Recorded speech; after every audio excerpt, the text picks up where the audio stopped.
అఖిల్ దసరా కానుగ్గా భారీ ఎత్తున విడుదలవుతుందని అభిమానులు ఎంతో ఆసక్తిగా ఎదురుచూపించి చివరి నిమిషంలో వాయిదా పడిన సినిమా.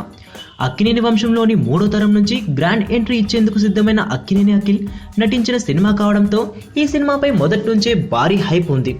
ఆ హైప్తో పాటే దసరాకు విడుదలవుతుందనుకున్న ఈ సినిమా అనివార్య కారణాల వల్ల వాయిదా పడింది. ఇక మళ్ళీ సినిమా ఎప్పుడు విడుదలవుతుందా అని చూస్తున్న అభిమానులకు దీపావళి కానుగ్గా సినిమాను విడుదల చేస్తున్నట్లు ప్రకటించేసి సినిమా యూనిట్ పండగ వాతావరణాన్ని కల్పించింది. నవంబర్ 10న దీపావళి కానుగ్గా అఖిల్ సినిమా విడుదల కానుంది. ఇక సినిమా విడుదల దగ్గర పడడంతో ప్రమోషన్ కార్యక్రమాల్లో భాగంగా ఈ ఉదయం తమిళ వర్షన్ కి సంబంధించిన అఖిల్ ట్రైలర్ ను విడుదల చేశారు. ఈ ట్రైలర్ మొదట్లో తెలుగులో విడుదల చేసిన ట్రైలర్ కంటే చాలా బాగుందనే చెప్పాలి. ఇంట్రెస్టింగ్ అంశాలను, కథాంశాన్ని తెలియజేస్తూ తయారు చేసిన ఈ కొత్త ట్రైలర్ సినిమాపై ఆసక్తి రేకించడంలో ఉపయోగపడుతుందనే చెప్పాలి.